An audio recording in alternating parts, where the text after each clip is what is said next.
Ladies and gentlemen, welcome to Kinetic Impressions. I'm Arnie.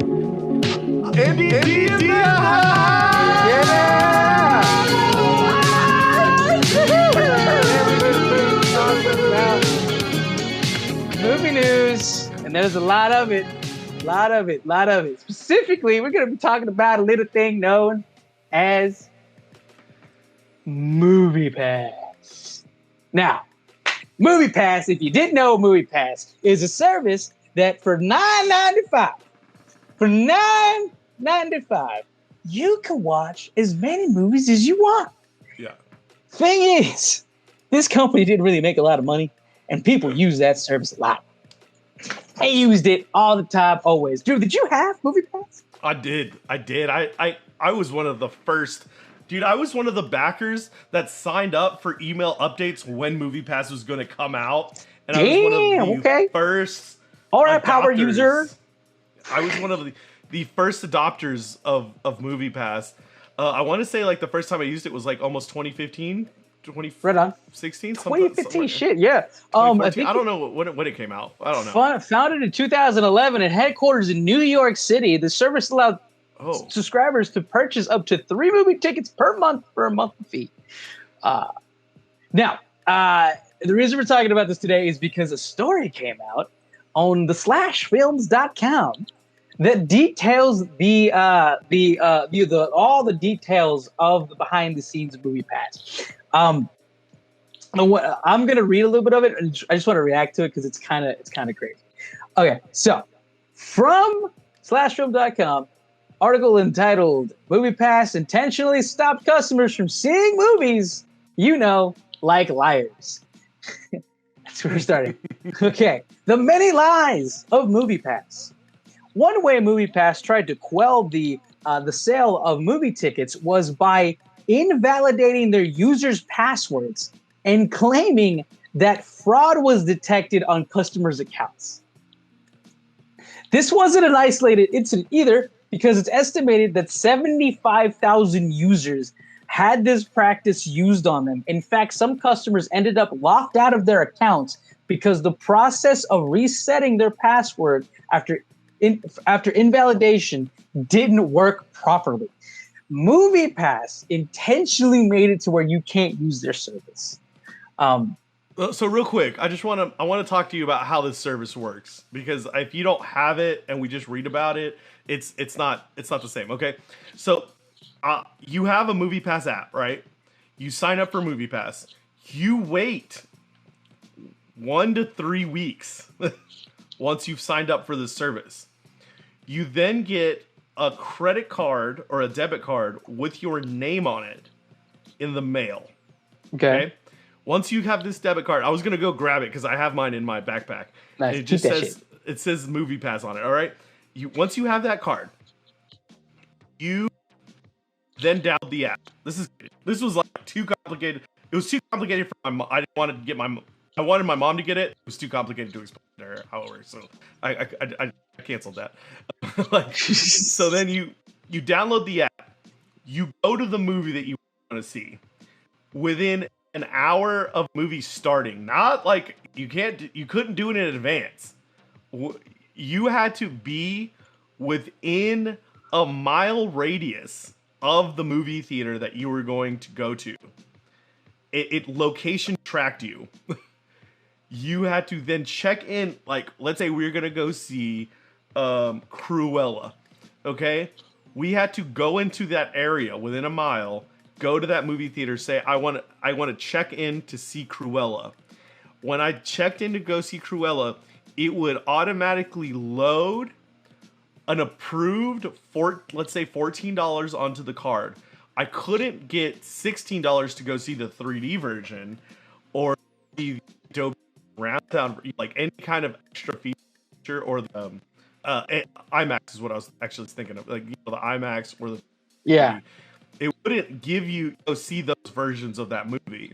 You could only see the regular version, and it would load a proper amount of money. You would then go up to the window, say, I would like to buy a ticket, and then you could buy it on the credit card. And that was the way the process worked. So when you say all these frauds and stuff like that, I got into it. I got in trouble because on my car, I had Movie Pass twice. Uh, I had it once when I lived in Dallas, and then I had it again in New York. And when I had it in Dallas, they didn't like that I had paid the extra $2 to see this version. So what I had done was like charge me for $14 because that's all I'm approved for on this. I checked into the movie, I bought it, and so like I would try to beat the system as many times as I can, including if I didn't, I would go another movie that I wasn't gonna see. I would go say that I'm gonna watch the kid movie of that time, and I'm telling you how to how I beat the system. Don't arrest me or anything. But what I would do was I would go do a rain check on the movie ticket. So I had the movie ticket in hand. I already purchased it with Movie Pass. I would go back to the counter and say I'd like a rain check for this movie. And as long as I showed up to a movie theater every day and did that, I could have 3 rain checks for Alamo Drafthouse to go see whatever movie I wanted. Wow.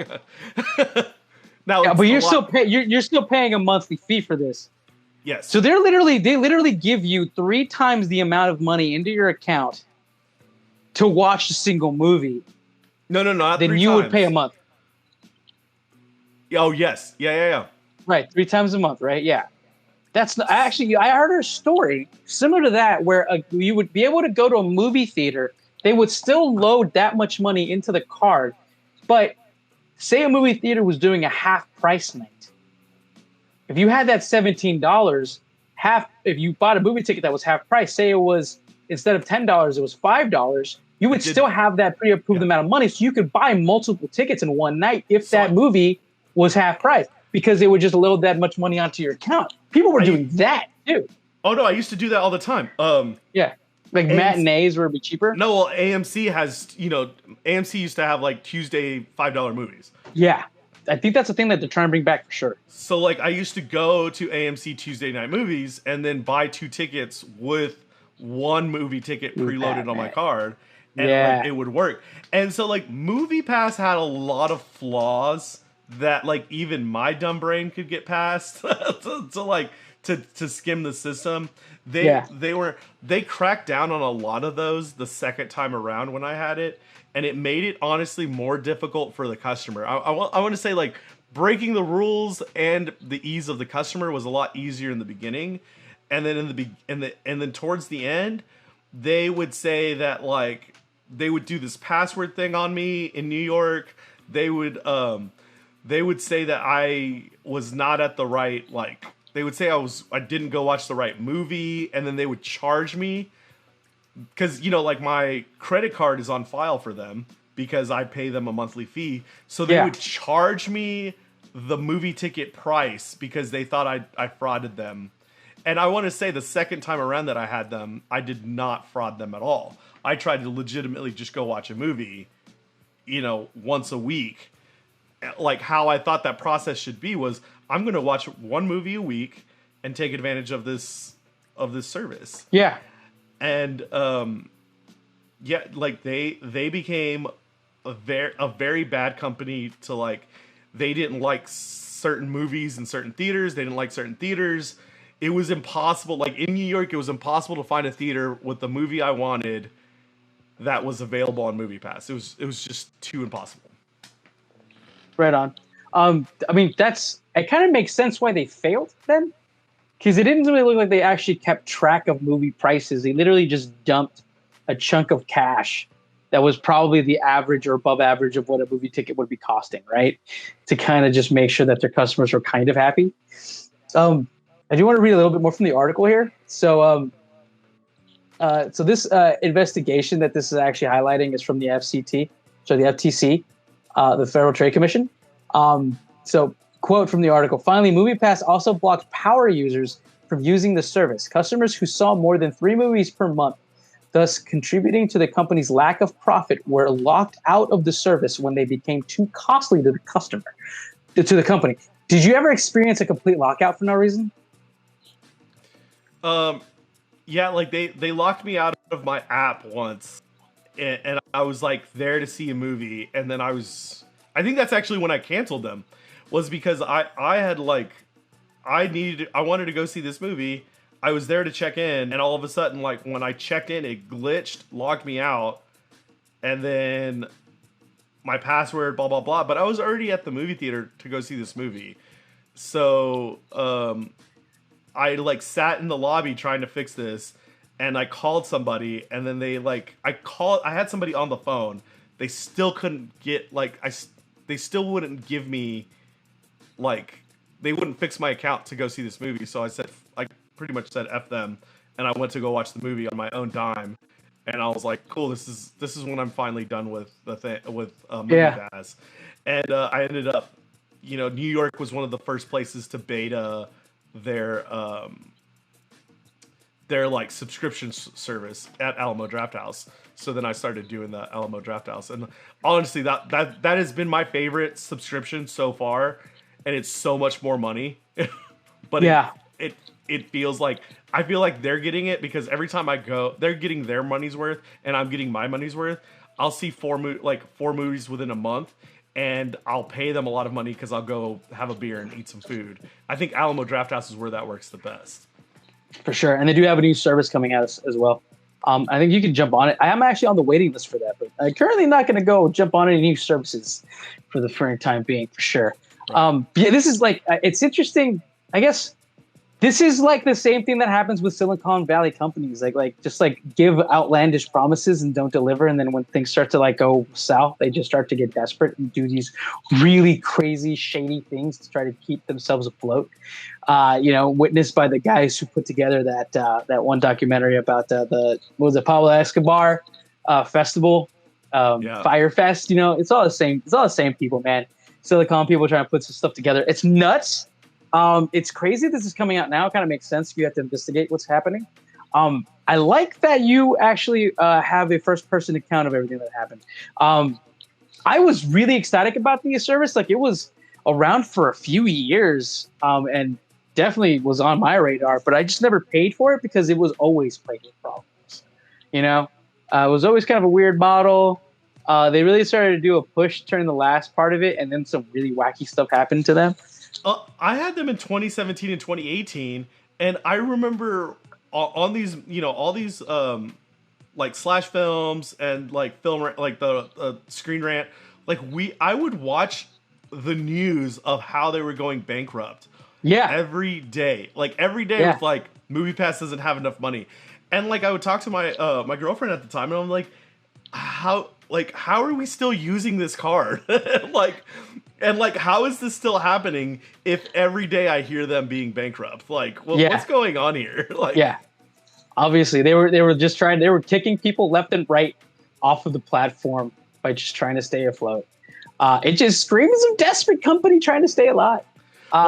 There's a Marky Mark produced docuseries coming out. So, oh really? About MoviePass? That's gonna be fun. Falk Wahlberg doing the story of MoviePass. I'm totally in for that, for sure. Right on. All right, brother. I think we did it. We talked about the people of MoviePass and the frivolous things they did to people. Ladies and gentlemen, we are Kinetic Impressions Movie News. Please like, comment, subscribe. If you had MoviePass, tell us about some of your experiences out there. That would be totally fun to kind of hear, for sure. All right. I am Arnie Diaz, and my homie Andy over here. What do we always tell the fine people of the internet, my friend? Go watch a movie. Or a fucking movie. Either way. Go watch a fucking movie. Thank you, ladies and gentlemen. Have a wonderful night, day, evening, whatever this is for you.